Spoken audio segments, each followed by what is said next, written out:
The doors of the High Assembly did not open for petitioners.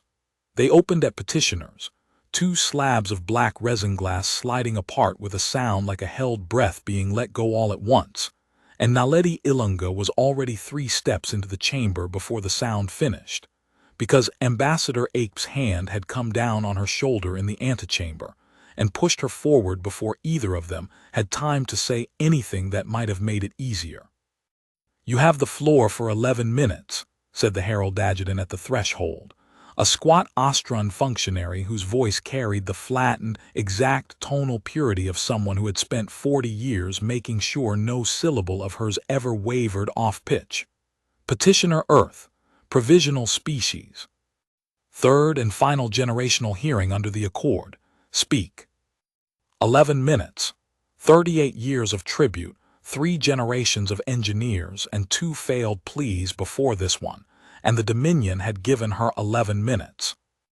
Naledi walked to the petitioner's mark, a circle of pale stone set into the floor of a chamber built to seat 11,000, currently holding perhaps 400, because the rest of the assembly attended by projection from worlds Naledi would never see, and did not look up at the tiered galleries rising into shadow above her, tier on tier of Austrian delegates in their formal resonance collars, each collar tuned to a precise harmonic that marked rank and world of origin.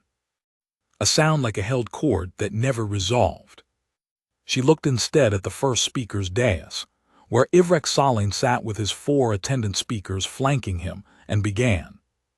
She had written this speech herself, over 11 months, in a room with the lights off so she could hear herself without the glare of Meridian Works compliance monitors reflecting off every surface, and she had memorized it so completely that she could have delivered it in her sleep, which was good, because she had not slept properly in 3 days. 38 years ago, she said, the Austrian Dominion classified Earth as a provisional species under Accord Clause 1, pending demonstrated capacity for what this assembly defines as independent interstellar contribution. In that time, Earth has manufactured, calibrated, and delivered without a single missed shipment cycle 6.14 thousand lattice core assemblies, the resonance-diming hearts of every relay node, every fleet targeting array, and every conquered beacon transmission this Dominion has broadcast since the 4th year of the Accord. Not one has failed inspection. Not one has failed in service. No species inducted into this Dominion in the last 200 years has produced a compliance record to match it. Somewhere above her in the 3rd tier someone laughed. It was not loud. It did not need to be. Austrian tonal architecture carried a single dismissive note the way a held door carries a draft, and it moved through the gallery like something catching. Naledi did not stop. She had budgeted for this in her 11 minutes, the way her mother had taught her to budget for weather. "We are not asking this assembly for gratitude," she said. "We are asking it to apply its own accord. Clause 1 requires demonstrated capacity for independent contribution as the standard for sovereign reclassification. We have submitted, alongside this petition, 412 pages of Meridian Works production logs showing not replication of Austrian blueprints, but active correction of them. 17 documented instances across 11 years in which human calibration engineers identified and repaired design tolerance failures in Austrian-authored lattice core schematics before those failures reached deployment. 17 times, this Dominion's own hardware would have failed in the field if the species it calls incapable of independent contribution had not caught what its authors missed. The laughter did not repeat. What replaced it was worse, a stillness with an edge on it, the particular quiet of an audience recalculating whether the entertainment portion of the proceeding was over. First speaker Ivrek Salin leaned forward on the dais, and when he spoke his collar's harmonic shifted a quarter tone, the register Austrian used for formal correction. Petitioner, corrections to a blueprint are refinements of an existing design. They are, definitionally, dependent contribution, however skillfully executed. Clause 1 does not ask whether the provisional species can polish what it is given. It asks whether the species can originate. Can Earth point this assembly to a single lattice core architecture, a single relay protocol, a single element of Dominion infrastructure that did not begin as an Ostron design? He already knew the answer. Every speaker in the gallery already knew the answer because the Accord itself had been engineered. Naledi understood this now, had understood it for 6 years, since the week after her mother's funeral, to make the answer permanently, structurally no. Provisional species were never given original design authority.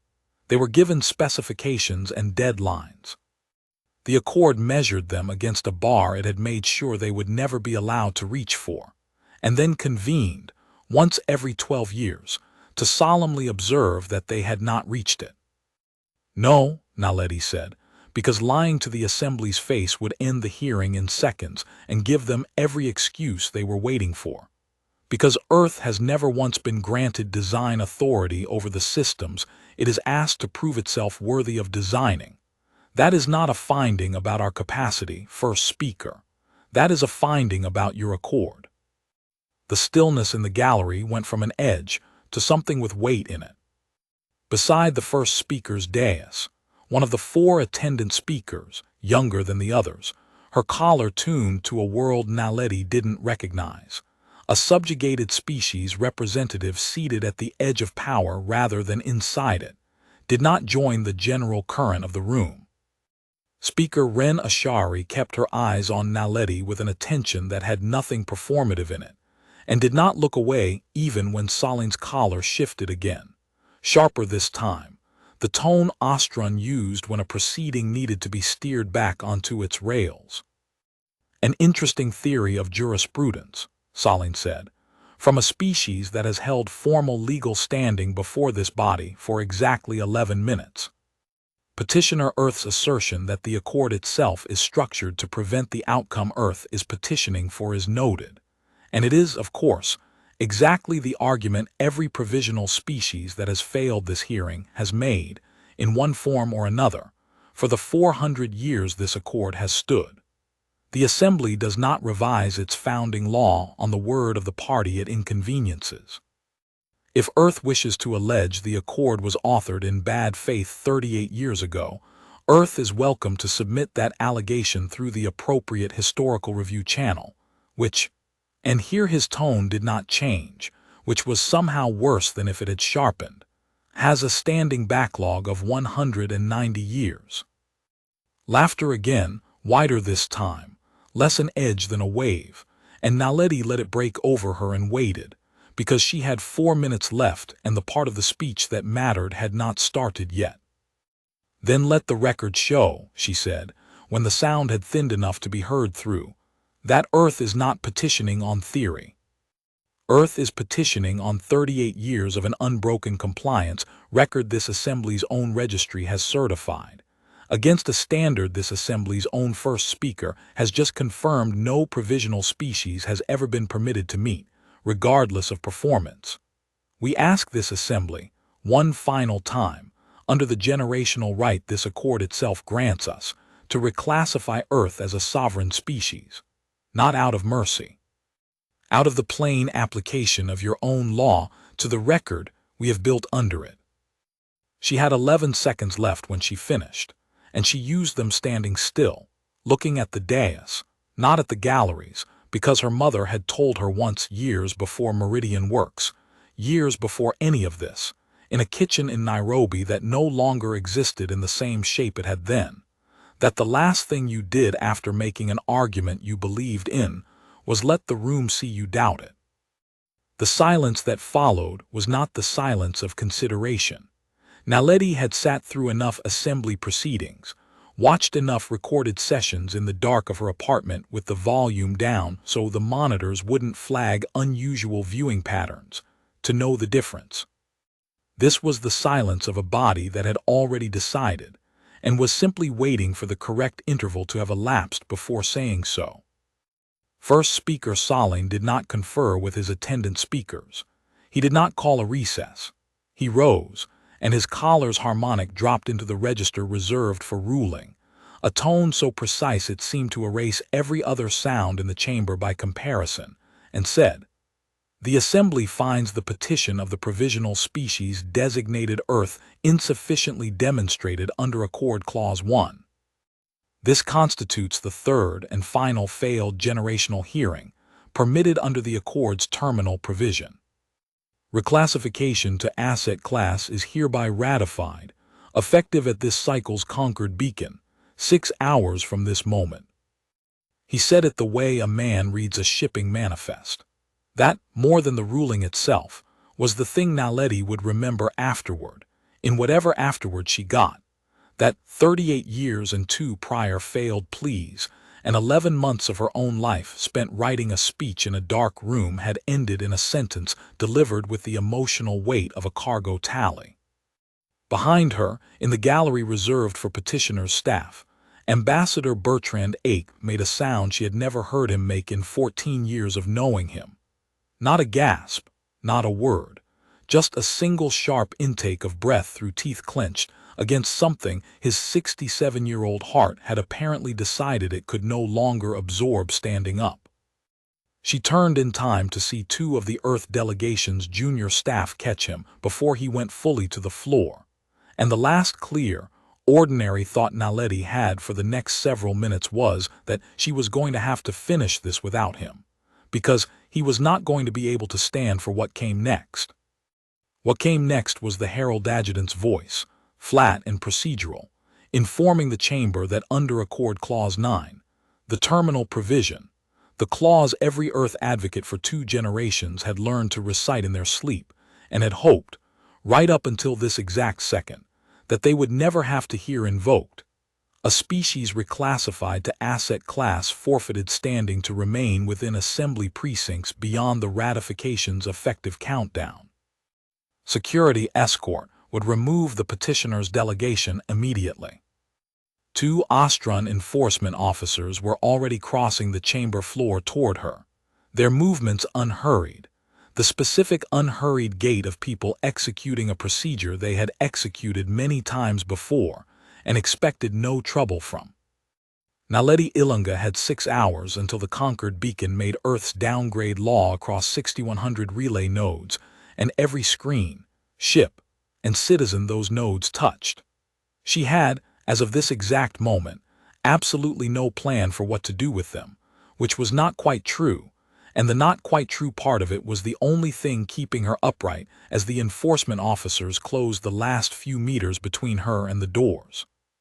6 years earlier, in a converted storage bay on the 3rd sublevel of Meridian Works outside Nairobi, Dr. Tandika Ilunga had stood over a lattice core housing with a resonance probe in one hand, and a compliance monitor's green light blinking placidly on the wall behind her, and had done something that on paper violated no regulation of the Austrian Dominion at all. "Ambient dampening calibration," she'd said to the 2 engineers assisting her, both of them younger, both of them watching her with the particular attention people gave Tandeka when she was about to explain something that sounded routine and wasn't. "Dominion spec requires it on every core before final seal. The regulation says the calibration chamber has to run a full spectrum acoustic sweep to confirm the housing dampens ambient interference within tolerance. It does not say what generates the sweep. It has never said what generates the sweep in 30 years of spec revisions, because no Austrian engineer who wrote that regulation imagined a species that would think to ask."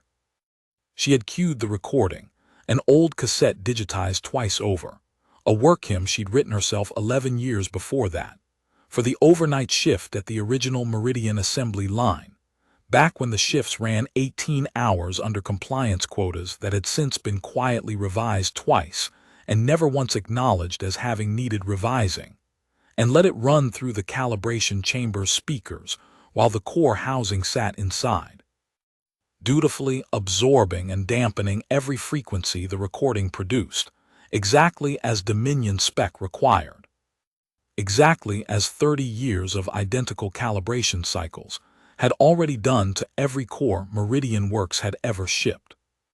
What the compliance monitor could not see, because Ostron signal processing architecture filtered organic vocal irregularity out of every scan as noise before the scan ever reached analysis. Filtered it the way the human ear filtered out the hum of its own blood. Was that the housing's dampening lattice, tuned across 11 years of production runs to precisely, deliberately, invisibly favor one narrow harmonic signature over every other frequency in the human vocal range. Was not merely absorbing that signature, it was listening for it. "It'll do nothing," Tandika had told the two engineers, both of whom had asked more than once whether this was worth the risk of doing at all. 99.99% of the time, for the rest of this core's operational life, this changes nothing. It absorbs the calibration sweep. It ships. It works exactly as specified forever, unless someone sings that exact pattern into a live housing with the core's internal clock already primed to listen for it. And there is exactly one place in the galaxy anyone will ever do that on purpose, and it is not going to be me. Then why, the younger of the two engineers had asked, build it at all?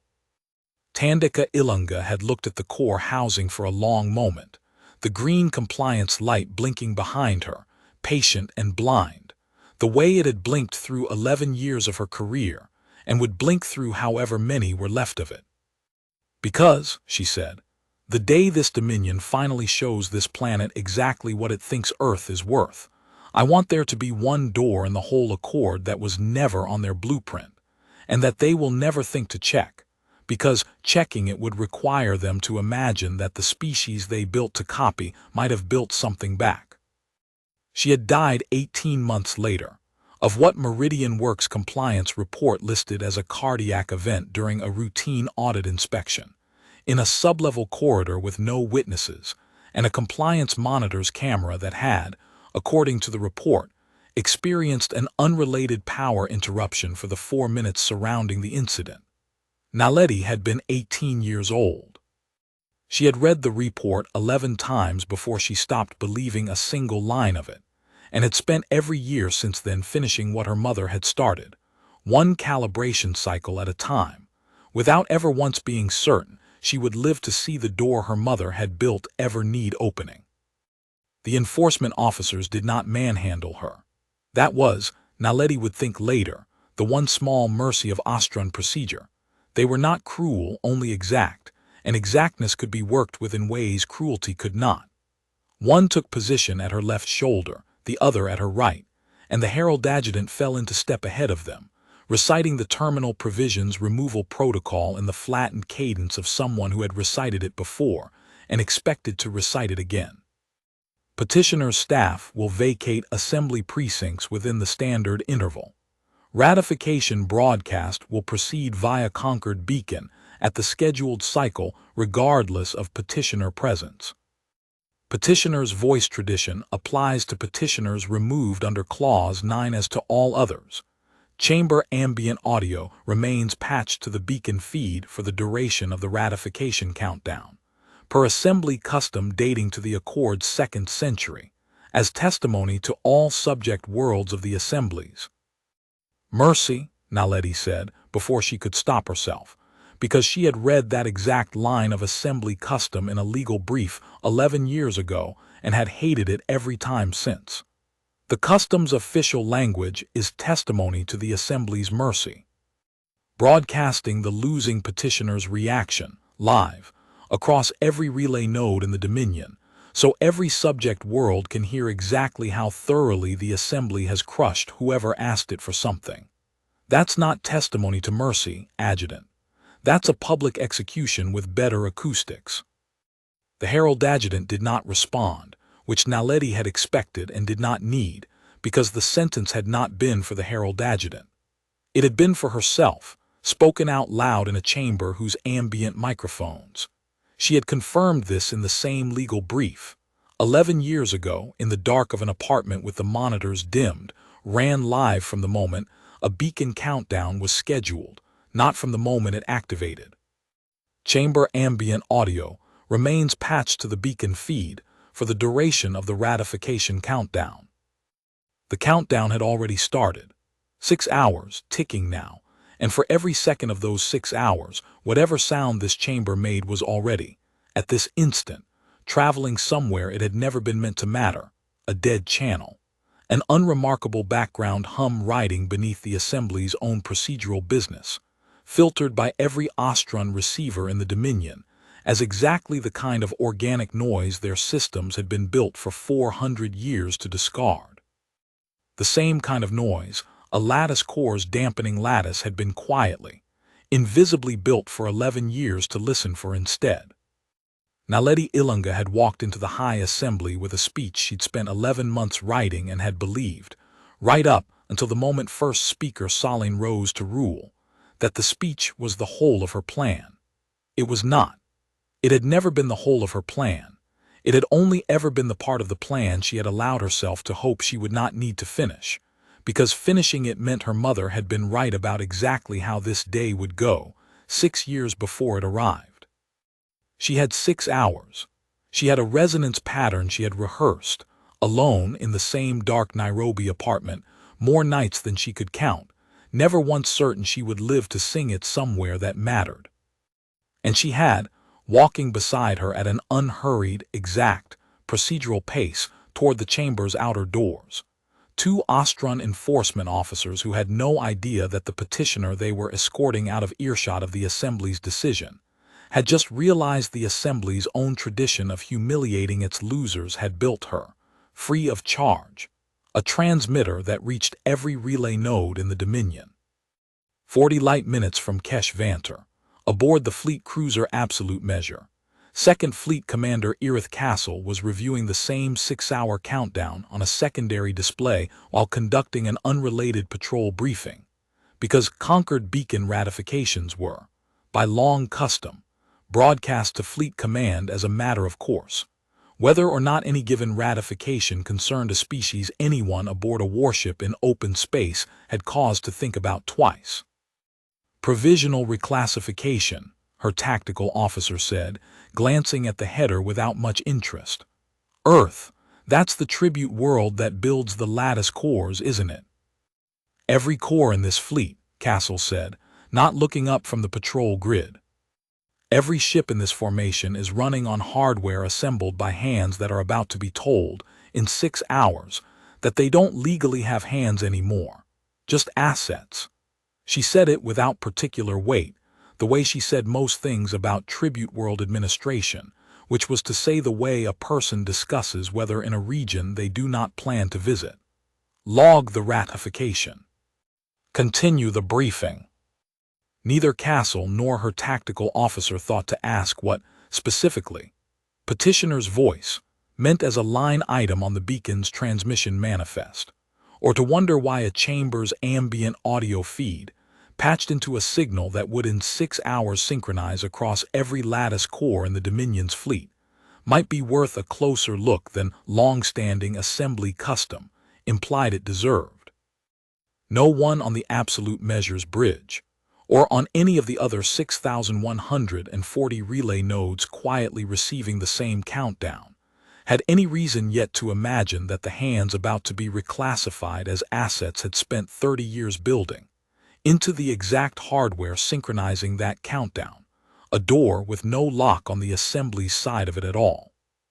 The medical bay attached to the petitioner's transit dock was small, gray, and staffed by an Ostron physician's assistant, who treated Ambassador Ape's collapse with brisk, indifferent competence, cardiac stabilizer, oxygen mix, a monitor pad affixed to his chest with the same unhurried exactness the enforcement officers had used on the walk out of the chamber, and left the moment the reading stabilized, because asset-class spending petitioners did not, apparently, rate a longer bedside interval than that.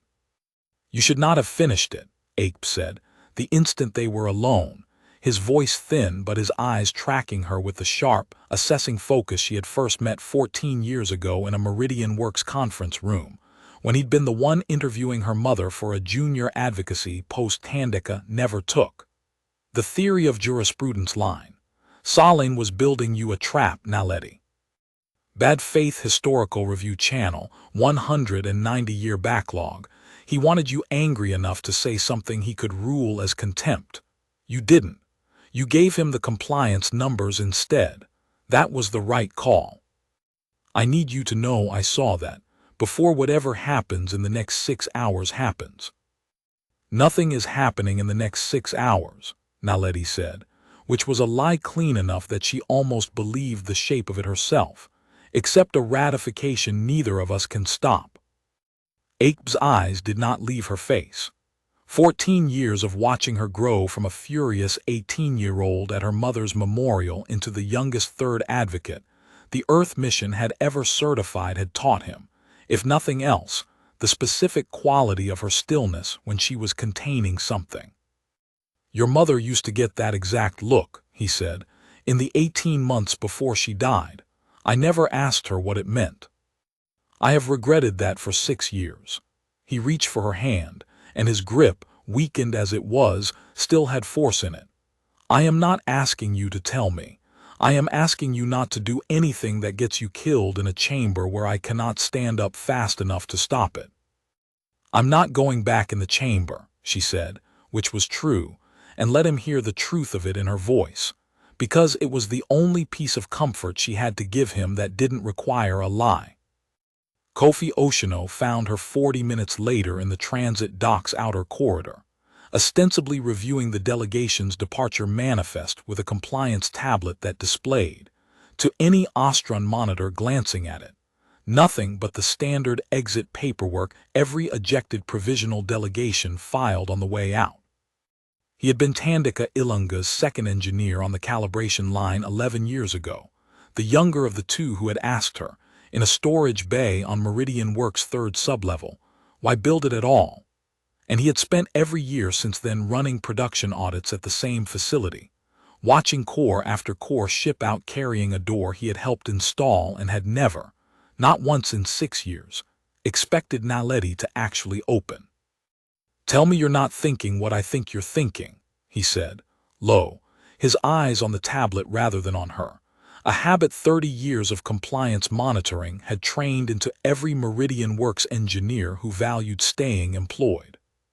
"Petitioner's voice," Naledi said, matching his register, matching his posture, two colleagues discussing exit paperwork to anyone watching a feed. Chamber ambient audio patches to the beacon feed for the full 6-hour countdown, not just at ratification. Now, it's been live since Saling called the vote. Kofi's stylus stopped moving on the tablet's surface for exactly 1 second, which was the only outward sign he gave that the sentence had landed the way it had. "The mic range," he said. "How far does the patch extend?" "Full chamber precinct. Herald Adjutant confirmed it on the walk out. Clause 9 removal doesn't cut the feed early. It just moves the source out of the room.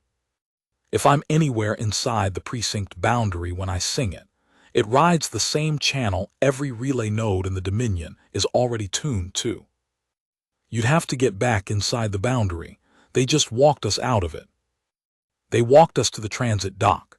The precinct boundary runs to the outer plaza, not the chamber doors. I checked it in the same brief where I found the petitioner's voice language, 11 years ago, because I didn't know then why I was checking it and checked it anyway." She let herself feel, for exactly as long as it took to say the sentence, the strange vertigo of having spent 11 years preparing for a door she had never been sure she would find open. "There's a courtyard. Petitioning delegations file exit paperwork there before final departure. It's inside the boundary. It's public. There is no rule against a provisional turned asset petitioner standing in a courtyard. She has every legal right to stand in for the standard filing interval. And singing. There's no rule against singing, Kofi.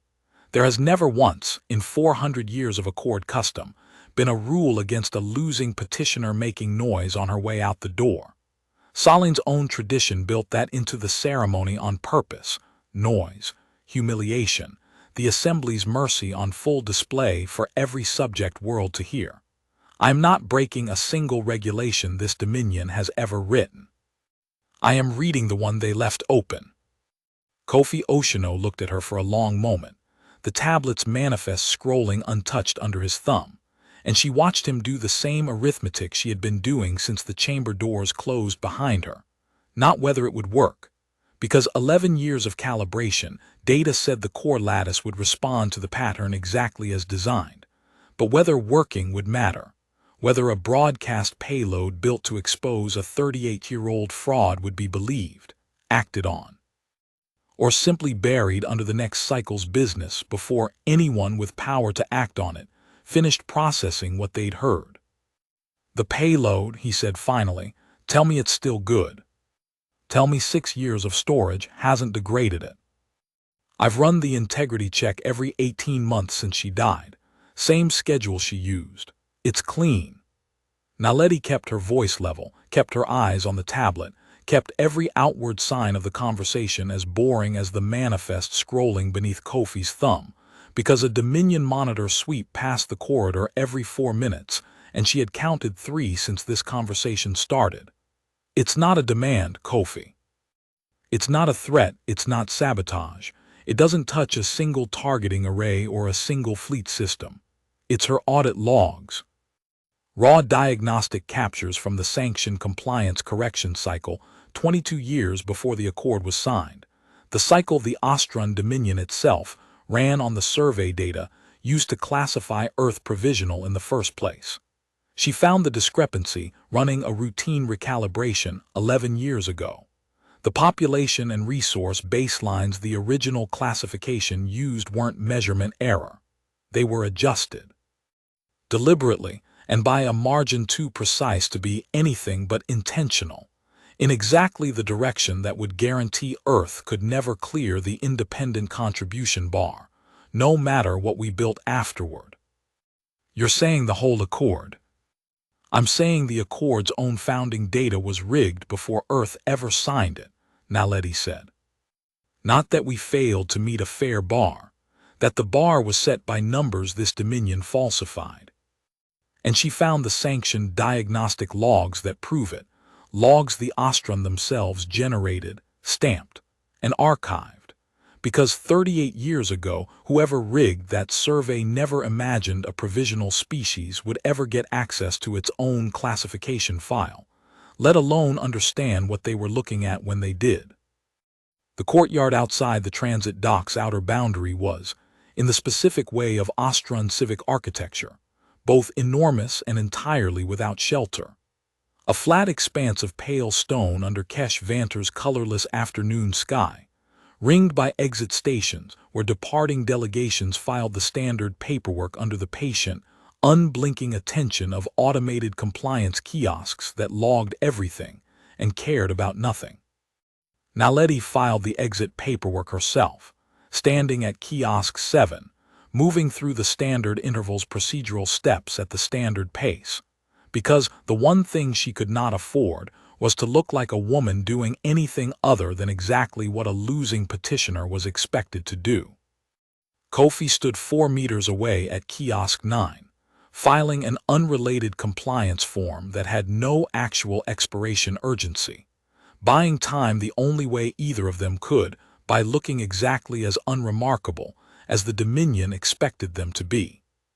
5 hours and 11 minutes remained on the beacon countdown, according to the public display mounted above the transit dock's outer arch, ticking down in the same flat Austrian numeral font that appeared on every clock in the Dominion, indifferent to what it was counting toward. Naledi did not sing, not yet. The pattern her mother had built into the lattice was not a switch to be thrown at the first opportunity.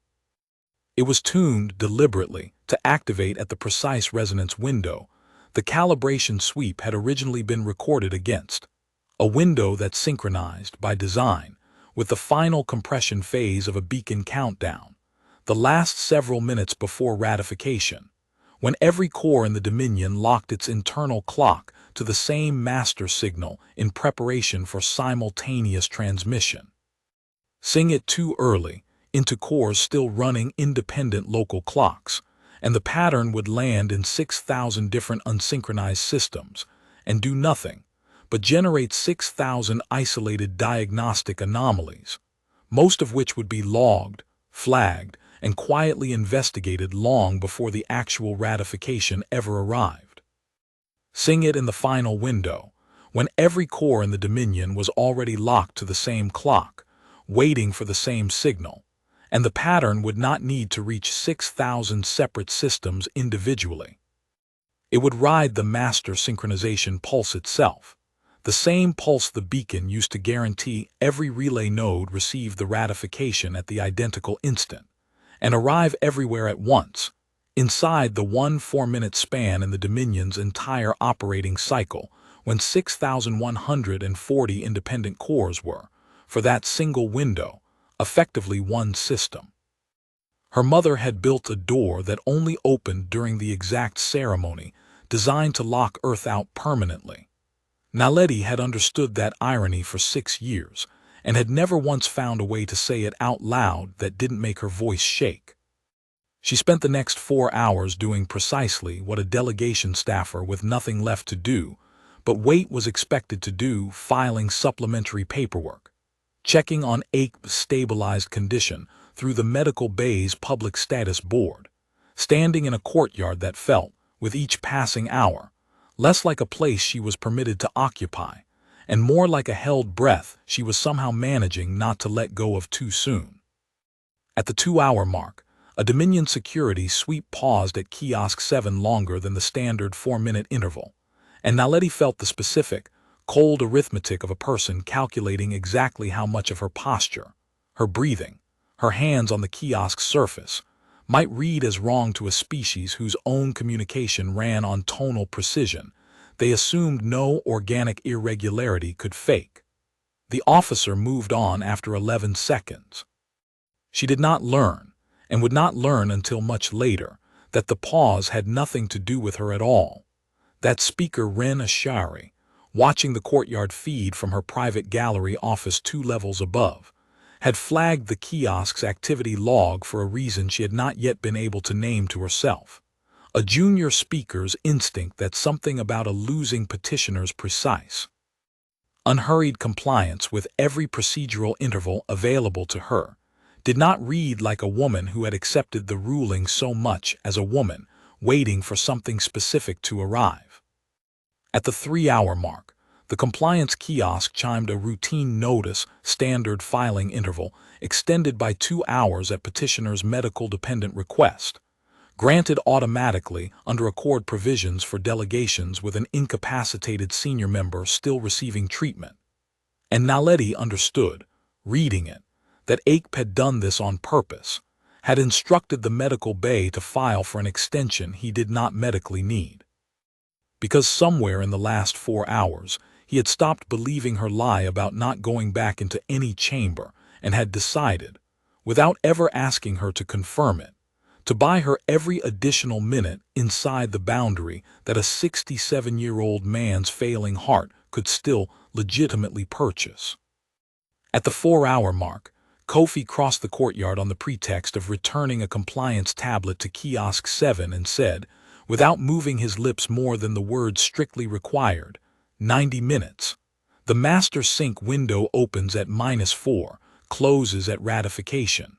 You'll have a 4-minute margin, not more. I know. If Sahling's people trace the pattern back to a meridian production cycle, and they will, eventually, it's not invisible, it's just never been looked for. Every core in the pipeline gets flagged for teardown. 30 years of work. Every door like this one, gone, the day after you use the only one they'll ever catch. I know that too, Naledi said, and meant it, and had meant it every night for 6 years. She'd run the integrity check alone in the dark, because her mother had never built the door to be reusable. She had built it to be used exactly once, at exactly the moment it would matter most, by whichever engineer inherited it and finally understood what it was for. At the 4-hour 40-minute mark, the public countdown above the transit dock's arch read 1 hour and 20 minutes, and Naledi Ilunga stood in a courtyard on an alien capital 40 light-years from Meridian Works, filing the last of the paperwork that gave her a legal right to occupy this ground for exactly as long as she needed, and began, silently, mouthing the shape of a work hymn she had never sung anywhere but her mother's kitchen and the dark of her own apartment. Timing her breath to a rhythm, 11 years of calibration data said, would matter more in the next 90 minutes than anything else she had ever learned to do. 14 years before this courtyard, a 10-year-old Naledi Ilunga had sat cross-legged on the floor of a Meridian Works break room, too young to be admitted to the delegation's official viewing gallery, and too stubborn to stay home the way her mother had asked her to. Watching the second-generational Plea fail on a compliance monitor that was never meant to carry public broadcasts at all. Thandeka had not been the advocate that year. That duty had belonged to Ape's predecessor, a careful, exhausted man named Diallo who had spent 9 months on a petition built almost entirely around appeals to fairness, to the plain human cost of 38 years of tribute labor, to the Assembly's own stated values around the treatment of provisional worlds. And Naledi remembered, with a clarity that had never dulled in 14 years, the exact moment the first speaker of that era, a different Ostron in the same chair Ivrek Salin would one day occupy, had ruled the appeal insufficiently substantiated in a tone so bored it had barely registered as cruelty, until the room around the break room monitor went quiet enough that the boredom was the only thing left to hear. Her mother had not cried. Naledi remembered that specifically because she had expected her to, had braced for it the way a child braces for a parent's grief, because she does not yet have a framework for what a parent does instead of grief. Thandeka had watched the ruling to its end, watched Diallo's face on the monitor go through the particular collapse of a man who had spent 9 months building an argument out of fairness, and had just watched fairness lose to a bureaucracy that had never once promised to be fair, only to be procedurally correct. And then she had turned off the monitor, knelt down to Naledi's eye level in the break room's fluorescent hum, and said the sentence Naledi would spend the next 24 years of her life turning over slowly, from every possible angle. "They keep asking to be treated fairly," Thandeka said. "That's the wrong ask, baby. Fair is a thing they get to define, and they've built the definition so it never quite includes us. You don't win a rigged measurement by asking the people who rigged it to measure you again more kindly. You win it by finding the one place they forgot to put a ruler." Naledi, 10 years old and furious in the specific, helpless way children are furious at things they cannot yet act on, had asked her mother what that meant, and Thandeka had not answered directly, had instead taken her daughter's hand and walked her down to the sublevel, past the calibration bay's compliance monitors with their patient green lights, and let her stand and listen while an assembly line of tired night shift engineers hummed, low and unofficial, a work hymn Thandeka had written herself 2 years earlier for exactly this shift, exactly this hour, exactly the particular exhaustion of building something for people who would never once say thank you for it. "Nobody's ever going to legislate this away," Thandeka had told her that night in a sublevel corridor that smelled of ozone and machine coolant. "Not this year, maybe not in your lifetime, but they can't legislate this either." And she had nodded at the humming line, at 24 exhausted human voices carrying a melody through a facility built to measure everything except the thing that melody actually was, because they've never once thought to ask what an 18-hour shift sounds like from the inside. They built a spec for dampening the sound. They never built a spec for understanding it. That gap, baby, that's not a weakness in us. That's a blind spot in them. And blind spots are the only doors anyone in our position is ever going to get handed for free. Naledi had not understood at 10 that her mother was describing the exact shape of the project that would consume the next 11 years of Thandeka's life, and eventually cost her that life outright. She understood it now, 400 and something days into her own inherited version of the same patient, invisible labor, standing in a courtyard on an alien capital with a resonance pattern rehearsed into muscle memory, and a countdown clock that had at last, after 14 years and 2 failed pleas, and 1 impossible 6-hour wait, arrived at the exact narrow window her mother had built the door to open into.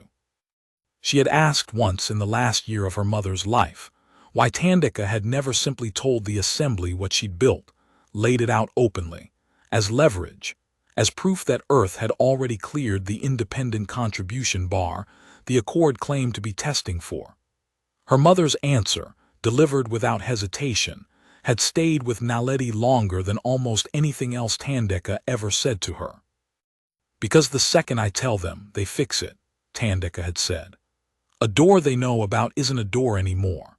It's a vulnerability report with my name on it, and every core in the pipeline gets torn down and rebuilt to spec they'll finally bother writing carefully, and Earth loses the only leverage this whole Accord has ever accidentally handed us for free. Some tools only work because the people they're aimed at don't know they exist. The moment that stops being true, the tool stops being a door and starts being a countdown to the day they close it. I'm not spending it on a threat, Naledi. I'm saving it for the one day it actually needs to open, the day they've already decided to take everything, and there's nothing left to lose by using it." That day had arrived at last, 6 hours into a countdown that had started with first speaker Salin's flat, procedural ruling and would end in 4 minutes, with a work hymn her mother had written for an exhausted overnight shift 14 years before either of them had known it would someday carry an entire species' last argument across 6,100 relay nodes at once. At -11 minutes, Speaker Ren Ashari left her gallery office and did something no assembly speaker had done during a Concord Beacon countdown in the 4 years of her tenure. She walked, alone and unannounced, down to the courtyard level, because the flagged kiosk log she had been quietly rereading for the last 90 minutes had finally resolved into a pattern she recognized and did not like. It was not the petitioner's stillness that had done it, in the end. It was the timing of the medical extension request, filed at exactly the interval that would keep the delegation inside the precinct boundary for the longest legally defensible span available under Accord provisions, by a delegation whose senior members' vitals, according to the medical bay's own status board, had been stable enough to travel for the last 2 hours. Ren Ashari had spent 4 years watching provisional delegations exit this courtyard in every possible emotional register: fury, grief, resignation, the occasional badly concealed relief, and she had never once watched one behave like it was running a schedule. She reached the courtyard's edge with 6 minutes remaining on the public countdown, and found nothing more alarming than a young human woman standing quietly at kiosk 7, eyes closed, lips moving in a shape too soft to carry, and an older human engineer 4 meters away pretending, with the particular unconvincing stillness of someone failing to look unremarkable, to review a compliance tablet he had stopped actually reading some time ago. Ren Ashari did not call security. She would spend a long time afterward, in the investigations that followed, trying to explain to colleagues who asked why not, and would never manage to give an answer more precise than. She had read the petition Naledi Ilunga gave the Assembly that morning, every line of it twice, in the private feed available to speakers who bothered to review petitions before ruling on them, and something in her had wanted, quietly and against every instinct her 400 years of institutional training had built into her, to know what a species that precise was actually planning to do with the 6 hours the Assembly had just told it did not matter. At -4 minutes, the master synchronization pulse fired across the Dominion's relay architecture, the way it fired at the close of every Concord Beacon countdown in Austron history. 6,140 lattice cores, from the absolute measures tactical array 40 light minutes above Thren's sector, to a frontier relay station on a world so distant its name, did not appear on any chart Naledi had ever seen, locking their internal clocks to a single shared instant. In preparation to transmit, as one system, the ratification that would erase Earth's legal standing across the entirety of Dominion law. Naledi Ilunga opened her eyes and sang. It was not a loud sound. 11 years of Meridian Works compliance monitoring had taught her, without her ever having to be told twice, that the things worth hiding were rarely the loud ones, and the root call, in the shape her mother had written it, had never been loud. It was a work hymn built for exhausted night shift engineers to hum under their breath at hour 14 of an 18-hour quota, low and steady and irregular, in exactly the way Austrian tonal architecture had never learned to produce or to trust. 4 rising phrases and a falling fifth that no Austrian voice, built across 400 years of cultural insistence on harmonic purity, could have replicated even if every speaker in the assembly had known, in this exact instant, precisely what to listen for. The courtyard's ambient microphones patched, as they had been for the last 5 hours and 56 minutes, to the same channel every relay node in the Dominion was now locked to receive, carried it forward without knowing what it was, the way they had carried every ordinary sound of the courtyard's afternoon, filtering it, by the Dominion's own 400-year-old signal architecture, into the category every Austrian receiver had been built to discard as irrelevant organic noise. It reached the master synchronization pulse, with 4 seconds of the window still open. 6,140 lattice cores, locked to a single shared clock for the first and only time in the ratification cycle, received a resonance pattern their dampening lattices had been quietly tuned, 11 years ago, in a converted storage bay on Meridian Works' 3rd sublevel, to recognize as a key rather than as noise, and did, simultaneously, across every ship, station, and relay node the Dominion possessed. The one thing no Austrian engineer in 4 centuries of Accord custom had ever designed a core to do. They stopped transmitting the ratification, and they began, instead, to broadcast the payload Dr. Tandika Ilunga had recorded and hidden alongside the pattern that would one day trigger it. 6 years old, integrity-checked every 18 months since her death, time-stamped and cryptographically sealed to a sanctioned Austrian diagnostic format no forger could have faked without access no human had ever been granted.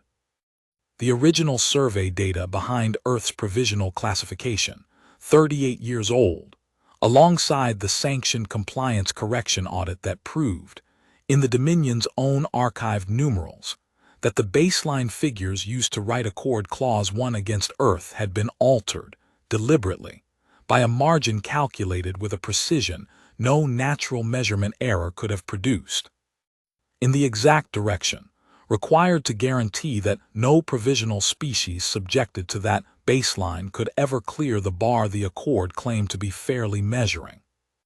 Aboard the Absolute Measure, 2nd Fleet Commander Erith Castle was 3 sentences into an unrelated patrol briefing when every display on her bridge, tactical, navigational, the secondary feed still running the beacon countdown as background procedure, cut simultaneously to the same unfamiliar dataset, and her tactical officer's voice, when he finally found words for what he was looking at, came out flatter than she had ever heard it. "Commander, this isn't the ratification." It was not. It was a set of numbers Castle did not recognize, laid alongside a set of numbers she did, in a format her own ship's archive confirmed. Within 11 seconds of independent verification, her horrified analyst ran without being asked to, as an authentic Dominion compliance correction record from 38 years and 4 months ago. The exact cycle, cross-referenced automatically by the Absolute Measure's own legal reference module, that had produced the survey baseline behind Earth's original provisional classification. "Every core in the fleet is running the same feed," her communications officer said, into a silence that had gone from procedural to something else entirely in the space of 4 seconds. "Not just this ship. I'm reading the same interrupt signature across every relay node the sensor array can see. Commander, this is Dominion-wide." In the courtyard, the 4 seconds it took the pulse window to close felt, to Naledi Ilunga, like the entire length of the 6 hours that had preceded them. And then it was over, the resonance pattern spent, the courtyard's ordinary afternoon quiet folding back over the space where her voice had been, and for one suspended instant nothing happened at all, no alarm. No visible sign that 6,140 cores across the Dominion had just done something no Ostron engineer had ever imagined they could do. Then the security officer nearest Kiosk 7, who had been monitoring an entirely routine courtyard feed for the entirety of his shift, went rigid, one hand flying to the comm unit at his collar, and Naledi understood, watching his face, that whatever had just reached his own command channel had told him, in whatever language Ostron security used for events this far outside procedure, that something in the courtyard had just done something to every lattice core in the Dominion. He crossed the distance to her in under 3 seconds, and the grip he closed on her arm was not the unhurried, exact procedural grip of a Clause 9 removal escort. It was the grip of a man who had just watched his entire species' communication infrastructure do something it was not designed to do, and had no protocol at all for what came next except to stop the source of it from doing anything further. "You will submit to detention," he said, his collar's harmonic climbing into a register Naledi had not heard an Ostron voice use before, something with an edge of genuine alarm under the trained flatness. "Immediately." "You will."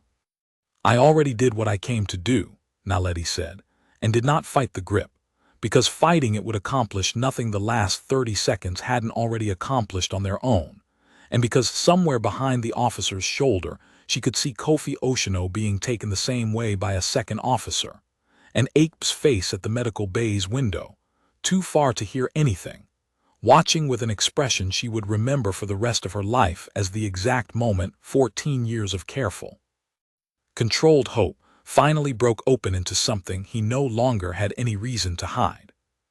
The officer's grip did not loosen, but his eyes, for one unguarded instant, went past her to the public countdown display above the transit dock's arch, a display that should, by now, have been counting down the final seconds to ratification, and was instead showing, in the same flat Ostron numeral font it used for everything else, a string of figures neither Naledi nor the officer holding her arm had ever expected to see broadcast in that spot. 38 years, 4 months, and a set of falsified survey baselines, scrolling across every public screen the courtyard possessed, because the same beacon feed that had been built to humiliate a losing petitioner in front of the whole Dominion was now, on every world it reached, doing something Accord custom had never once been designed to survive.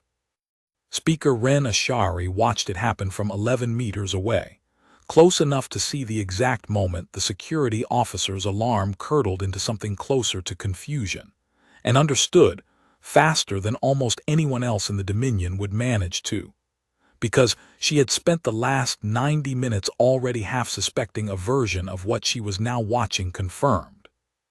That whatever had just occurred was not sabotage in any sense her 400 years of assembly training had prepared her to recognize. It carried no weapon signature. It had triggered no fleet alert protocol beyond the confused scramble of officers like the one now holding Naledi Ilunga's arm without any actual charge to hold her under. It had simply and completely told the truth, in a format the Dominion's own bureaucracy could not dismiss as fabrication, because the Dominion's own bureaucracy had generated every figure in it. She crossed the courtyard before her better judgment caught up with her legs, reached the security officer before he had finished deciding what detention protocol applied to a situation with no precedent, and said, in the flat, absolute register Ostron reserved for assembly authority overriding a subordinate's discretion, "Release her. This falls under Speaker's inquiry, effective immediately." "I am invoking it." "Speaker, the ratification protocol has just been publicly superseded by evidence of Accord founding fraud, broadcast across every relay node this Dominion possesses, in front of every subject world watching," Ren Ashari said, and did not raise her voice, because 400 years of Ostron civic training had taught her that the coldest register was always the one that actually landed. "You may detain the petitioner on my authority, under my custody, pending Speaker's inquiry.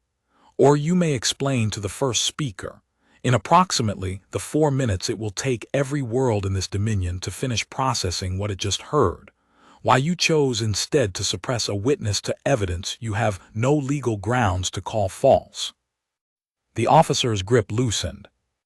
It did not vanish. Naledi would spend the next several hours in a custody that was, by any honest description, still a form of detention. But it loosened enough that she felt, for the first time since the chamber doors had opened at her that morning, something in her chest unclench by a fraction that was not relief, not yet, but was at least the shape relief eventually took.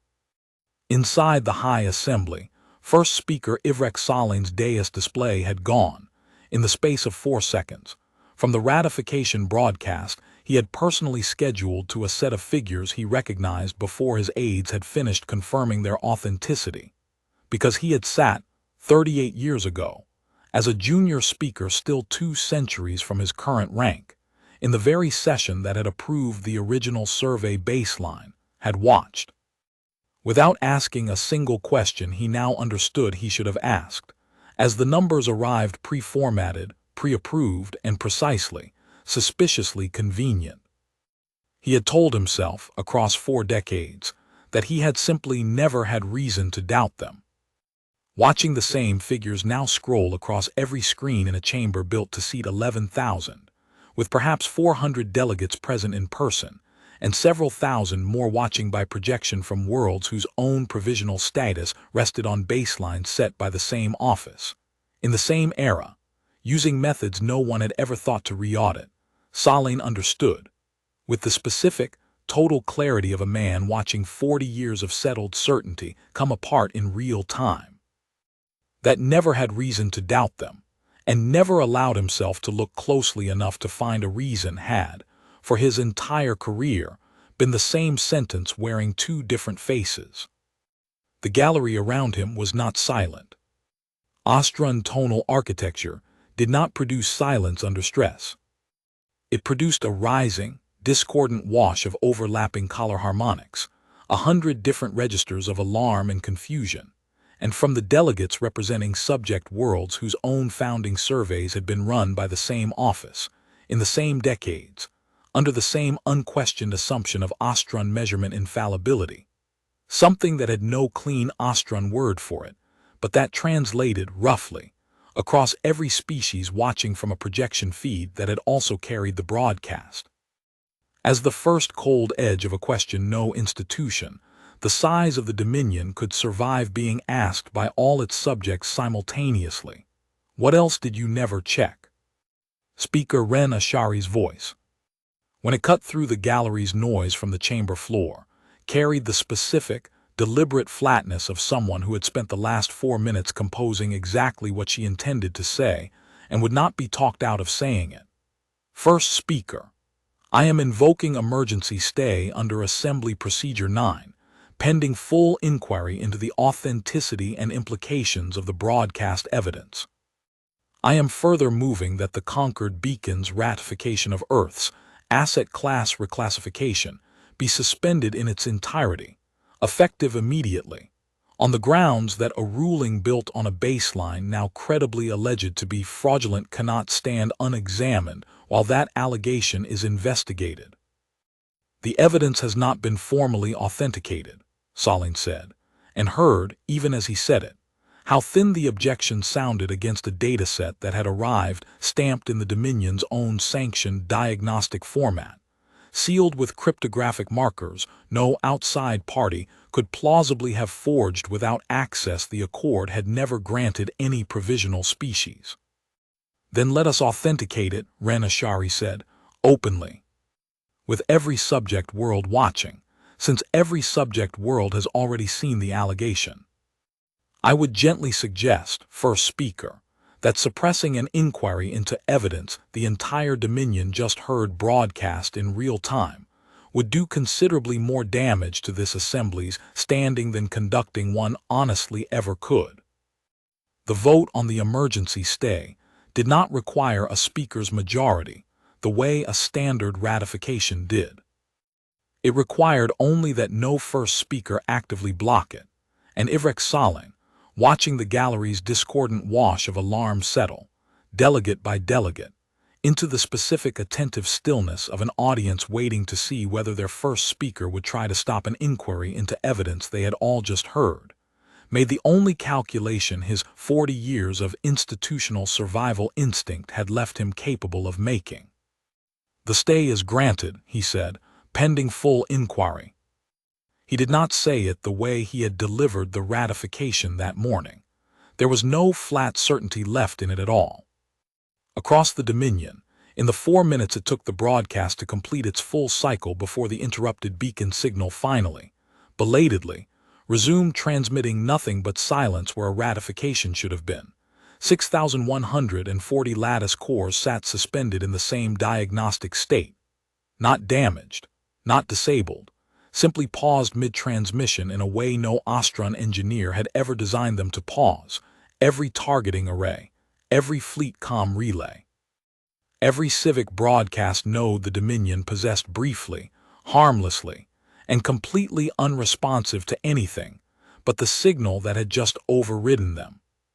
Aboard the Absolute Measure, Second Fleet Commander Erith Castle spent those 4 minutes in a silence of her own, reading figures her ship's legal reference module kept confirming, independently, faster than she wanted it to, and thought, in the specific, unwelcome way senior officers sometimes thought things they would never say aloud to a subordinate, of every core in her fleet's arsenal, built by hands the Assembly had just spent a morning ruling incapable of independent contribution. And of how completely, in 4 seconds, those same hands had just demonstrated the opposite, using nothing more than a piece of hardware the Dominion itself had specified, inspected, and certified for 30 years, without once imagining what it might actually be capable of holding. "Recall the patrol briefing," she told her tactical officer, once the cores began, one by one across the fleet's status board, resuming ordinary function. "I want a full report on core provenance for every vessel in this formation, manufacturing origin, inspection history, everyone who's ever had hands on the calibration line." She did not say why. She did not, in that moment, entirely know why herself, only that a fleet commander who had, an hour ago, described Tribute World administration the way a person describes weather in a region they don't plan to visit, no longer felt entirely comfortable with how little she had ever actually looked at the hands the weather belonged to. On worlds Naledi Ilunga would never see, and whose name she would not learn for months, a mining colony 3 sectors coreward, a research outpost on the Dominion's rimward frontier, a dozen other provisional and asset class populations scattered across territory the Assembly's authority nominally covered. The broadcast reached populations who had never heard of Earth, never heard of Meridian Works, never heard the name Tandika Ilunga, and understood within minutes. Watching the same figures scroll across whatever screens their own tribute status permitted them, that the baseline used to classify their own species might have come from the same unaudited office, in the same unquestioned decades, using the same assumption of infallibility that had just been publicly, undeniably broken. The cross-references started within the hour, not from the Dominion's own institutions, which would spend the next several weeks moving through inquiry procedure with the specific, grinding caution of a bureaucracy that had just been shown, in front of everyone it governed, exactly how much its own certainty was worth, but from the subject worlds themselves, filing their own requests, in their own languages, for their own founding surveys to be re-examined. In numbers, no single provisional status appeal in 400 years of Accord history had ever generated at once. Naledi would not learn for some time how far the question had traveled. In the hour that mattered most to her, sitting in a detention room 2 levels below Speaker Ren Ashari's gallery office with Kofi Oshino silent and pale in the chair beside her, and no confirmation, yet of whether Ape's heart had survived watching the whole thing through a medical bay window. She knew only that the countdown display above the transit dock's arch had stopped counting toward anything at all, and that whatever came next, it would not be the sentence Ivrek Salin had delivered that morning, with the emotional weight of a cargo tally. Ape's heart held. Naledi learned this 3 hours into her detention, from Ren Ashari herself, who came down to the holding level in person rather than sending word through a subordinate. A small thing, procedurally unnecessary, and the first indication Naledi had that whatever came next in her own case would not be handled the way the last 38 years of Earth's dealings with this dominion had been handled. "He is stable," Ren Ashari said, standing in the doorway with the particular careful posture of someone still working out how much of her own authority she was willing to spend on a species she had, 12 hours earlier, never had cause to think about at length. "The medical staff have recommended against moving him for the next 2 days. I have authorized it, along with authorization for you and Engineer Oshino to remain in transit dock custody rather than formal assembly detention, pending inquiry testimony." She paused. "I am not here in an official capacity. I wanted to ask you something the inquiry record will not think to ask, because the inquiry will be concerned with the fraud, not with the door you built to expose it." Naledi waited. "How long?" Ren Ashari said. "Were you prepared to wait, not knowing if you would ever get the chance to use it?" It was not the question Naledi had expected, and she found, answering it, that the true answer arrived more easily than any of the rehearsed lines from her 11-month speech had that morning. "My mother built it not knowing if anyone would ever use it at all. I inherited it not knowing whether I'd live to see a day worth using it on. 6 years, checking the integrity every 18 months, telling myself it was maintenance and not hope, because hope felt like something I couldn't afford to keep paying for if it never paid off." She looked at the speaker, 400 years older than her in a body built along lines Naledi's own species had never evolved toward, and found, in the specific attentive stillness of the alien's posture, something she had not expected to recognize this soon after everything else that had happened that day. "You asked because you're wondering whether the answer changes what the evidence means." "I asked," Ren Ashari said, "because I have spent 400 years inside an assembly that has never once, in my tenure, had to seriously consider the possibility that a species it classified as incapable of independent contribution might have spent 30 years quietly proving otherwise, in plain sight, waiting for the one moment the assembly's own ceremony would hand it a microphone. I would like to understand how many other provisional worlds might be doing the same thing, right now, that we have simply never had reason to look for." The inquiry ran 9 weeks. Naledi testified twice, the second time via recorded feed from Earth after Ake's recovery, permitted the delegation to return home under a provisional status freeze Ren Ashari's emergency stay had secured. Earth's classification suspended in place, neither ratified to asset class nor elevated to sovereign, pending the inquiry's full findings, which was not the outcome Naledi had spent 11 months preparing to ask for, and was, she came to understand across those 9 weeks, very possibly the only outcome that could have survived contact with an institution as large and as slow to genuinely change as the Ostron Dominion. The findings, when they came, did not read like victory. They read like what they were: a bureaucracy's careful, grudging, thoroughly documented admission that a 38-year-old survey had been deliberately falsified by officials 4 generations dead, that the falsification had structurally guaranteed the failure of every provisional species measured against it since, and that this was the sentence Naledi read 11 times, standing in the same 3rd sublevel storage bay where her mother had first cued a work hymn through a calibration chamber's speakers, because she wanted to read it in the one place that had earned the right to hear it first. Accord clause 1 would be suspended dominion-wide for every currently provisional species, pending a full re-audit of founding baseline data going back 2 centuries. It was not justice for 38 years. It was not justice for her mother, whose death the inquiry's findings did not and could not touch, because no falsified survey record proved what had actually happened in a sublevel corridor with a conveniently silent camera, and Naledi had made her peace, slowly and imperfectly across 6 years, with the likelihood that she never would get that particular door opened. It was, instead, the much smaller and much stranger thing that 38 years of unbroken compliance and 11 years of a hidden door and one impossible 6 hours had actually bought: a re-audit, a pause. A dominion large enough to govern thousands of worlds, forced by its own broadcast tradition and its own bureaucratic paper trail to admit, in front of everyone it governed, that its certainty about who could and could not create had never been as solid as it had spent 4 centuries insisting it was. Ivrex Salin did not survive the inquiry as first speaker. He was not disgraced in any dramatic, public sense. The Ostron did not remove officials that way, Naledi learned, reading the procedural coverage with the same careful attention she gave everything about a system she was only beginning to understand.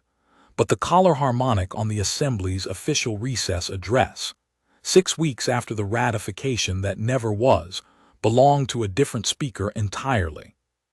And the address itself spent most of its length on procedural reform to accord baseline verification that had, until 9 weeks earlier, never once been on the Assembly's agenda in 400 years. Meridian Works ran its next production cycle on schedule, the way it had run every production cycle for 30 years, because a suspended classification was not a liberated one, and the tribute contracts underlying the lattice core manufacturing agreement remained, for now, technically in force pending the outcome of a re-audit that would take years to complete properly. Naledi understood this, standing in the same third sublevel calibration bay 11 weeks after the day she had sung in a courtyard on Kesh Vanter, watching a new production run move through its ambient dampening calibration exactly as Dominion spec required, because nothing about the machinery of tribute manufacturing had actually stopped, only the ceiling above it, and ceilings. She had learned from her mother without ever fully understanding the lesson, until this exact moment. Mattered less than doors. Kofi Oshino stood beside her at the calibration console, the same console his hands had helped wire 11 years ago, and did not ask, this time, why build it at all. He asked instead, watching the compliance monitor's green light blink its patient, unblinking approval at a calibration sweep running exactly to spec. Do we build another one? Naledi considered the question longer than she'd expected to. The inquiry's findings had made the specific mechanism she and her mother had used a matter of permanent Dominion record now. Every lattice core in the pipeline flagged for a security review that would, eventually, find and seal whatever remained of the acoustic dampening exploit, exactly as Kofi had warned her it would, the day after she used the only door they would ever catch. Not the same door, she said. They'll find that one. They should find that one. It did what it was built to do, and a door that only opens once was never meant to open twice.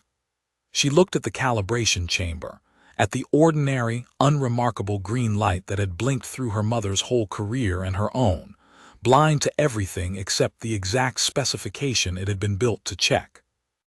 But the Dominion just spent 9 weeks discovering that a spec written by people who never imagined what the species following it might actually be capable of has more holes in it than anyone bothered to look for in 400 years.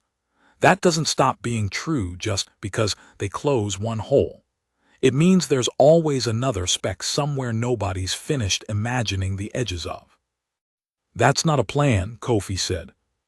That's a philosophy. My mother didn't leave me a plan, Naledi said. She left me a habit. Build inside what they let you build. Notice what they never think to check. Wait. She reached out without quite meaning to and rested her hand against the calibration housing the way she had seen her mother do 100 times as a child, back when the gesture had meant nothing to her except that it was something her mother did with her hands while she talked. It took her 11 years to build the first one, and she never lived to see it used. It took me 6 more just to keep it alive long enough to matter. I'm not going to pretend that's a fast plan, Kofi. I'm going to tell you it's the only kind of plan that's ever actually worked. Ambassador Ape did not return to active advocacy work. His heart, the Meridian Works medical staff, informed him with the flat, unarguable authority doctors used on patients who had spent their whole careers arguing with authority, would not survive a second assembly hearing under the stress load the first had cost him, and he accepted the diagnosis with a grace Naledi had not entirely expected from a man who had spent 14 years treating every accord setback as a personal failure to be corrected by trying harder next time.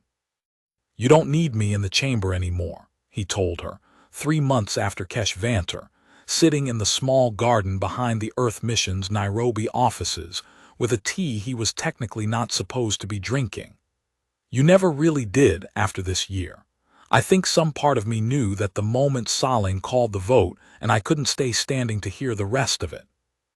He looked at her with the same sharp, assessing focus he'd had in the medical bay 6 hours before the world changed, and added, "Your mother would have hated the 9-week wait. She was never a patient woman. She was patient enough to wait 11 years to see if it would ever matter," Naledi said. "That's not patience," Ape said. "That's faith with better engineering behind it." He set the tea down, and for a moment neither of them said anything because some silences, Naledi had learned across the last 3 months, did not need to be filled the way assembly silences had always demanded to be. "The re-audit will take years. The tribute contracts will run for years more after that, whatever the findings eventually say. You understand that, don't you? You didn't win a war this morning. You won a pause, and a piece of paper the size of a re-audit mandate, and the chance, not the guarantee, the chance, that in 10 years or 20, this Dominion looks at Earth and sees something other than an asset it hasn't finished cataloging yet." "I know exactly what I won," Naledi said, and found, saying it, that she meant it without the bitterness the sentence might once have carried. "I won the thing my mother actually built the door for, not a victory speech. A door that opens once, at the one moment it's needed, and buys the next generation enough room to build the next one."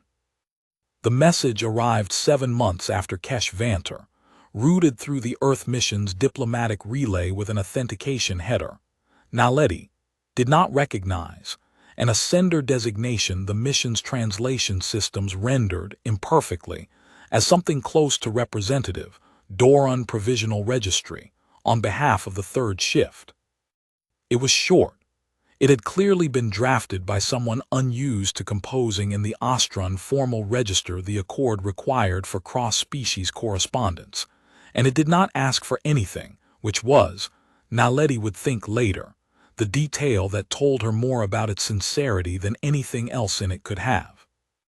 "We have read the inquiry findings on the Meridian matter," it read, in translation stiff enough that Naledi suspected the original carried a warmth the conversion had flattened out of it. "Our own founding survey was conducted by the same Dominion office, in the same era, using methods your engineers' evidence has taught us to question for the first time in 160 years. We do not know yet what we will find if we ask for our own re-audit. We are asking anyway, because your mission demonstrated that asking is no longer automatically useless. We wished you to know that a habit some of our own engineers built, long before your broadcast, of building small redundancies into work no inspector has ever bothered to fully understand. We no longer believe we were foolish to keep building them, all these years, without knowing whether they would ever matter. Thank you for proving that they might." Naledi read it twice, standing in the small garden behind the Nairobi mission office where she had, in the months since HFY, taken to reading correspondence she wanted to sit with rather than process at her desk, and felt something settle in her chest that had nothing to do with the inquiry's findings or the suspended classification or even her mother's memory directly. Something closer to the specific, quiet vertigo of discovering that a door built in a single sub-level storage bay, by a single exhausted engineer working alone against odds she had never expected to see beaten in her own lifetime, had turned out to be one door among an unknown number of others, built independently, by hands that had never met hers. In corners of the Dominion, no, Meridian Works' production log had ever touched. She did not write back with reassurance, because she had none genuine enough to offer a species she knew almost nothing about, facing a re-audit whose outcome she could not predict any more than she had been able to predict her own. She wrote back with the only thing she had that felt honest: 4 bars of musical notation, transliterated as carefully as the mission systems allowed into a format she hoped would translate, along with a single line that took her longer to compose than the 11-month petition had, because it needed to be true in a way that petition, for all its careful argument, had never quite managed to be on its own. My mother wrote this for people too tired to believe anything would ever change. It took her 11 years and it took me 6 more, and it worked exactly once, exactly when it needed to. I don't know what you'll find when you ask your questions. I know that asking them is the whole of what mattered, long before we ever learned whether the answer would go our way. Build your door. Wait as long as it takes. When it's time, you'll know. The overnight shift at Meridian Works still ran the root call, some nights, low under the calibration chamber's ordinary hum. Not hidden anymore, not smuggled into a legally mandated acoustic sweep under cover of routine spec compliance, but sung openly now, by engineers who had never met Tandika Ilunga and had learned the melody from Kofi Oshino in the months after the inquiry's findings became public record. Because a story about a work hymn that had quietly rewritten the terms of an entire species' legal standing was, it turned out, exactly the kind of story a night shift needed to make an 18-hour quota feel like something other than punishment. Naledi heard it sometimes, walking the sublevel corridors on nights she couldn't sleep, 4 rising phrases and a falling 5th carrying faint through a storage bay door that had never once, in 30 years, been locked to keep anyone out, because her mother, she understood now, had never built a door meant to be hidden from the people it was for. Only from the people it wasn't. She did not know, standing in the dim corridor listening to a dozen tired voices carry a melody her mother had written for exactly this purpose, 11 years before anyone, but Tandika herself understood what it was actually for, whether the re-audit would ever finish.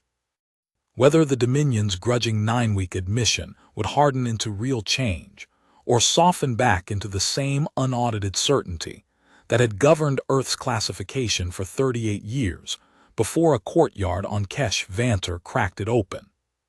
She knew only that the door was still there, that other doors were surely being built right now in other storage bays on other tribute worlds by other engineers who had learned, the way her mother had learned, to notice exactly what a specification never thought to ask, and that whatever came next, the Dominion would never again be able to say, with the flat, unquestioned certainty Ivrek Salin had used to deliver a ruling that morning like a cargo tally, that it had checked everything worth checking.